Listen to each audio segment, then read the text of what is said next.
কেমন আছো সবাই? আজকে সাম্প্রতিক জিকের আরেকটা ক্লাস নিয়ে চলে আসলাম তোমাদের সাথে। এবং এই বছরের শুরুর দিকে যেই জিনিসটা নিয়ে অনেক বেশি পরিমাণে কথাবার্তা হয়, যখন কিনা ইউএসএ ভেনেজুয়েলাতে ইনভেড করে, অর্থাৎ ভেনেজুয়েলাতে হস্তক্ষেপ করে নিকোলাস মাদুরোকে তুলে নিয়ে আসে ইউএসএতে এবং তার বিচারিক প্রক্রিয়া শুরু করে। এই বিষয়টা ইন্টারন্যাশনাল জিকের সাম্প্রতিক পার্টের জন্য খুবই ইম্পর্টেন্ট এবং এই বছর যেই কয় জায়গায় ভর্তি পরীক্ষা হবে ইনশাল্লাহ কোনো না কোনো জায়গা থেকে এই টপিক থেকে কোয়েশ্চেন আসবে, ঠিক আছে? এবং এই টপিকটা খুবই ভাস্ট। সো এই ভাস্ট টপিকের ইম্পর্টেন্ট পার্টগুলো নিয়ে আমরা আজকে শর্ট ডিসকাশন করব। প্রথমেই আসা যাক, যেই অভিযানের মাধ্যমে এই যে নিকোলাস মাদুরোকে তুলে আনা হইলো, ভেনেজুয়েলার তৎকালীন প্রেসিডেন্ট, তাকে তুলে আনা হইলো, সে অপারেশনটার নাম কি ছিল? অপারেশনের নাম ছিল হচ্ছে অপারেশন অ্যাবসলিউট রিজলভ। এই অপারেশনের মাধ্যমেই কাকে তুলে আনা হয়? নিকোলাস মাদুরোকে তুলে আনা হয়। কোয়েশ্চেন এরকম হবে যে অপারেশন অ্যাবসলিউট রিজলভের সাথে কোন দেশের সম্পৃক্ততা আছে? অপশনে ভেনেজুয়েলা থাকবে, বা কার সম্পৃক্ততা আছে, তখন ডোনাল্ড ট্রাম্পের নাম থাকতে পারে অপশনে, বা হচ্ছে নিকোলাস মাদুরোর নাম থাকতে পারে। তো এইভাবে এই নামটা অনেক বেশি পরিমাণে ইম্পর্টেন্ট এই মোমেন্টে জিকের জন্য। ওকে, তো লক্ষ্য কি ছিল? লক্ষ্য ছিল ভেনেজুয়েলার প্রেসিডেন্ট নিকোলাস মাদুরোকে ক্ষমতা থেকে অপসারণ এবং আটক করা। কৌশল, পূর্ণ দৃঢ়তা এবং সংকল্প নিয়ে কৌশলগত লক্ষ্য পূরণ করা ছিল এইটার কাজ। এরপরে দেখো এই অপারেশনটা হয় কবে? খুবই খুবই ইম্পর্টেন্ট। 3 জানুয়ারি 2026 রাতে এই অপারেশনটা চালানো হয়। এই ডেটটা মনে রাখতেই হবে। সাধারণত আমি ডেট মনে রাখতে বলি না, কিন্তু যখন বলতেছি তখন এই পার্টিকুলার ডেটগুলো অনেক ইম্পর্টেন্ট, কারণ কোয়েশ্চেন আসার সম্ভাবনা অনেক বেশি। তো এইখানে দেখো, এখানে হচ্ছে সামরিক শক্তি কি ছিল, মানে ইউএসএ কি পরিমাণ সামরিক শক্তি ইউজ করছে। 20টি ভিন্ন মার্কিন ঘাঁটি থেকে 150টিরও বেশি যুদ্ধ বিমান এবং হেলিকপ্টার এই অভিযানে অংশ নেয়। ঠিক আছে, কয়টা ঘাঁটি থেকে অংশ নিছে এটা ইম্পর্টেন্ট না, বাট হচ্ছে 150টার বেশি এই যে তোমার যুদ্ধ বিমান অংশগ্রহণ করছে এইটাতে, এটা অনেক বেশি ইম্পর্টেন্ট। এবং সাইবার আক্রমণ করা হয়, কিন্তু শুরুতে কিন্তু সাইবার আক্রমণ করে মার্কিন সাইবার কমান্ডের মাধ্যমে। কারাকাসের বিমান প্রতিরক্ষা ব্যবস্থা এবং যোগাযোগ মাধ্যম এবং বিদ্যুৎ সংযোগ সম্পূর্ণ বিকল করে দেওয়া হয়। মানে বেসিক্যালি হচ্ছে কারাকাস হচ্ছে তোমার ওই শহরের নাম, যে শহরে অভিযানটা পরিচালনা করা হয় তোমার ভেনেজুয়েলার। তো সেইখানে হচ্ছে আগে কি করে, আগে হচ্ছে ওখানকার যে এয়ার ডিফেন্স সিস্টেম আছে সেটাকে পুরোপুরি লক করে ফেলা হয় বা জ্যাম করে ফেলা হয়, যাতে করে ইউএসএর অপারেশন চালাতে কোনো সমস্যা না হয় এবং পুরা জায়গাটাকে ব্ল্যাক আউট করে ফেলা হয়, মানে কোনো কারেন্ট থাকে না, যাতে করে অন্ধকারের মধ্যে অপারেশন ইজিলি চালাতে পারে। ওকে, আচ্ছা, এখানে মূল বাহিনী কে ছিল? মার্কিন বিশেষায়িত বাহিনী ডেল্টা ফোর্স। এই নামটা অনেক ইম্পর্টেন্ট, 3 স্টার ইম্পর্টেন্ট। যে এই যে অ্যাবসলিউট রিজলভ, এই অভিযানটা কারা চালাইছিল? Delta force চালাইছিল। ঠিক আছে, ডেল্টা ফোর্সের নেতৃত্বেই এই অভিযানটা হয়েছিল।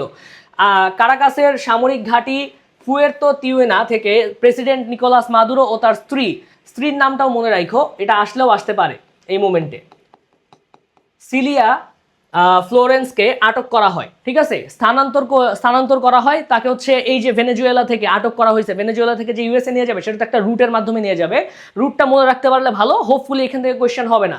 আটকের পর তাদের প্রথমে কিউবার গুয়ান্তামো বেতে অবস্থিত মার্কিন ঘাঁটিতে নেওয়া হয়। এরপর সেখান থেকে যুক্তরাষ্ট্রের নিউ ইয়র্ক সিটিতে উত্তরে অবস্থিত স্টুয়ার্ট এয়ার ন্যাশনাল গার্ড বেসে নিয়ে যাওয়া হয়।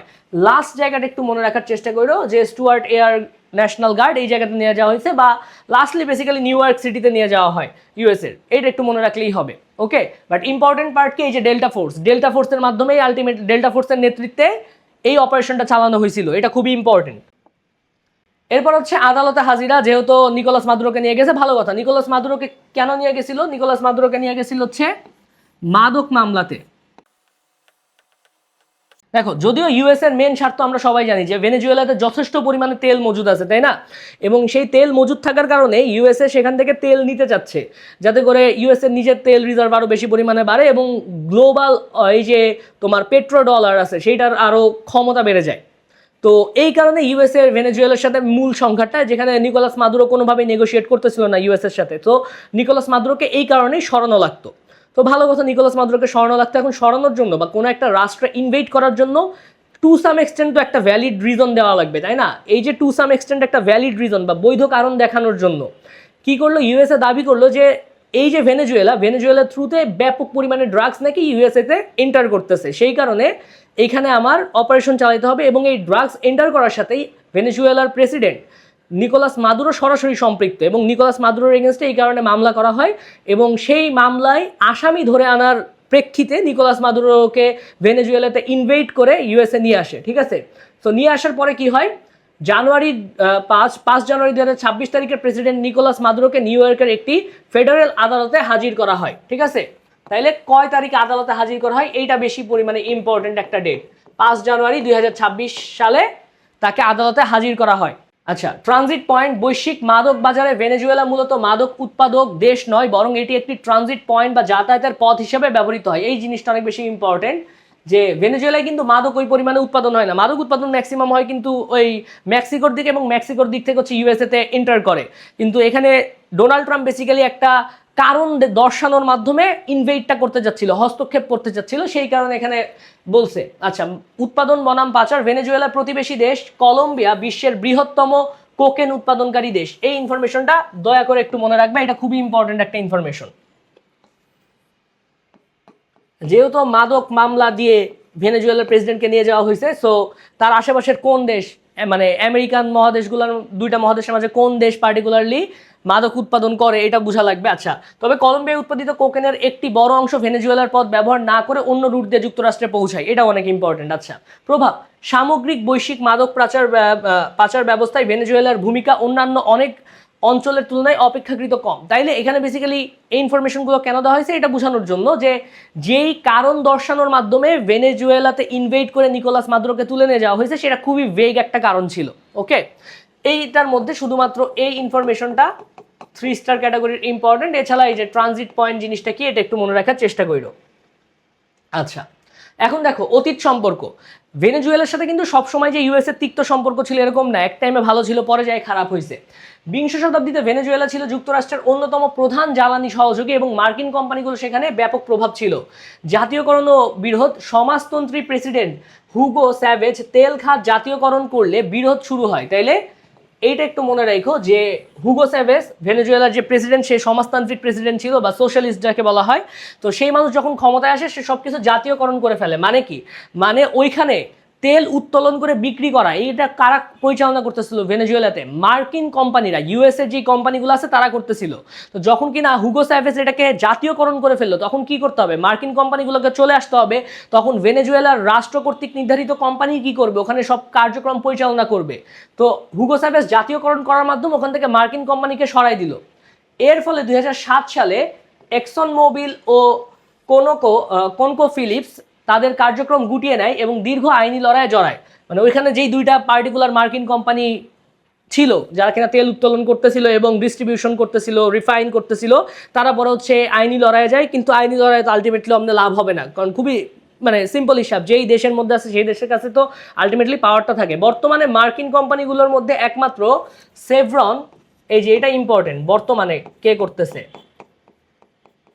মার্কিন কোম্পানিগুলোর মধ্যে একমাত্র সেফরন সেখানে সীমিত পরিসরে কাজকর্ম করতেছে। ঠিক আছে, আচ্ছা, জ্বালানি নিয়ন্ত্রণ। 7 জানুয়ারি 2026 মার্কিন জ্বালানি মন্ত্রী ক্রিস রাইট ভেনেজুয়েলার জ্বালানি তেল বিক্রি অনির্দিষ্টকালের জন্য মার্কিন নিয়ন্ত্রণে রাখার ঘোষণা দেন। এই জিনিসটা অনেক ইম্পর্টেন্ট।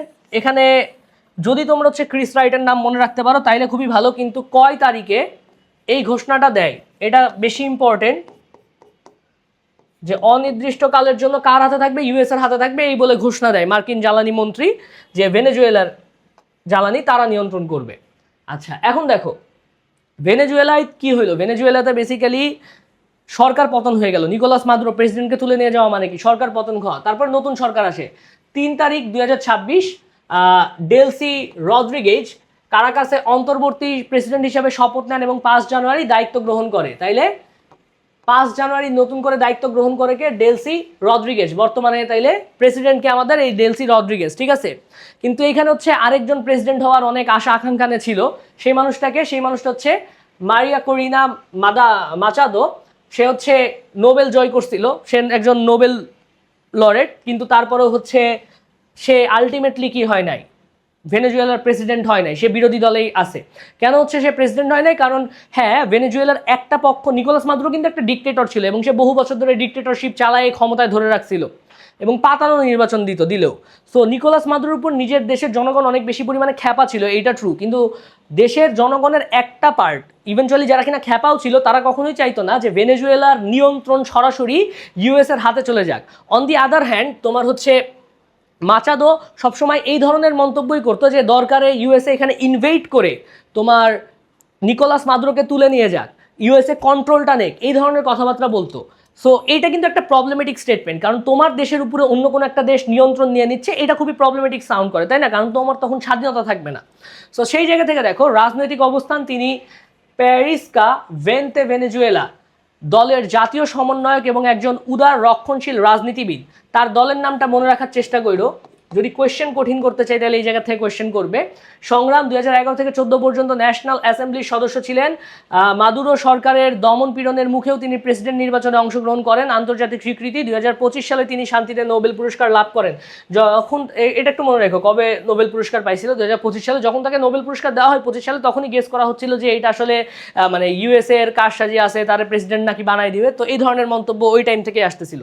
ওকে, এখন হচ্ছে মনরো ডক্ট্রিন সম্পর্কে আমাদের জানা লাগবে। মনরো ডক্ট্রিন বেসিক্যালি এক ক্যাটাগরির আইন বা এটাকে ফরেন পলিসি বলতে পারো ইউএসএ কি করছিল তোমার 1800 দিকে, 1803 যদি আমি ভুল না করে থাকি, পরে এখানে লেখা আছে নাকি, আচ্ছা 1823, ওকে 1823 এই টাইম পিরিয়ডে কি হয়েছিল দেখো, তোমার ইউএসএর উপর তো না, পার্টিকুলারলি উত্তর এবং দক্ষিণ আমেরিকার উপরে তোমার ইউরোপীয় কান্ট্রিগুলোর নিয়ন্ত্রণ অনেক বেশি পরিমাণে ছিল। ওই মুমেন্টে কিন্তু ইউরোপিয়ান কান্ট্রিরা সাম্রাজ্য বিস্তারে বেশি দক্ষ ছিল। আমরা দেখছি যে ইংল্যান্ড কেমনে প্রায় সব জায়গায় সাম্রাজ্য বিস্তার করে রাখছিল, স্পেন সাম্রাজ্য বিস্তার করে রাখছিল, তারপর হচ্ছে ফ্রান্স সাম্রাজ্য বিস্তার করে রাখছিল। তো এই যে ইউরোপ আমেরিকার বিভিন্ন বিষয়, আমেরিকা বলতে কিন্তু এখানে ইউএসএ বুঝাচ্ছি না, আমেরিকার যে মহাদেশ, দুইটা মহাদেশ উত্তর এবং দক্ষিণ আমেরিকা, এই আমেরিকান রিজনে যেই পরিমাণে হস্তক্ষেপ করত, এই হস্তক্ষেপ থেকে ঠেকানোর জন্য যেই বিষয়টা না আলোচনা হইল সেটা হচ্ছে ইউএসএ বললো যে দেখো আমেরিকার বিষয়গুলো আমরা ইউএসএ দেখব, অর্থাৎ আমেরিকা মহাদেশের যত বিষয় আছে সেটা আমরা ইউএসএ দেখব, যুক্তরাষ্ট্র দেখব, এবং এর বিনিময়ে আমরা ইউরোপের কোনো বিষয়ে হস্তক্ষেপ করব না, এবং এটার ভাইস ভার্সা হবে। ইউরোপের বিষয়গুলোতে যেহেতু আমরা হস্তক্ষেপ করব না, সুতরাং ইউরোপও আমাদের আমেরিকার বিষয়গুলোতে হস্তক্ষেপ করবে না। ঠিক আছে, বেসিক্যালি মনরো ডক্ট্রিন হচ্ছে এই জিনিসটাই।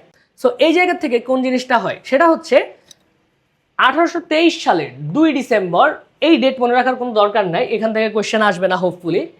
যুক্তরাষ্ট্রের পঞ্চম প্রেসিডেন্ট জেমস মনরো এই পররাষ্ট্রনীতি ঘোষণা করেন। এই যে কে ঘোষণা করছে এটা ইম্পর্টেন্ট, জেমস মনরো এই পররাষ্ট্রনীতি ঘোষণা করেন। মূল উদ্দেশ্য কি, ল্যাটিন আমেরিকার দেশগুলো ইউরোপীয় শক্তিগুলোর যে কোনো ধরনের হস্তক্ষেপ বা নতুন করে উপনিবেশ স্থাপন প্রতিহত করা।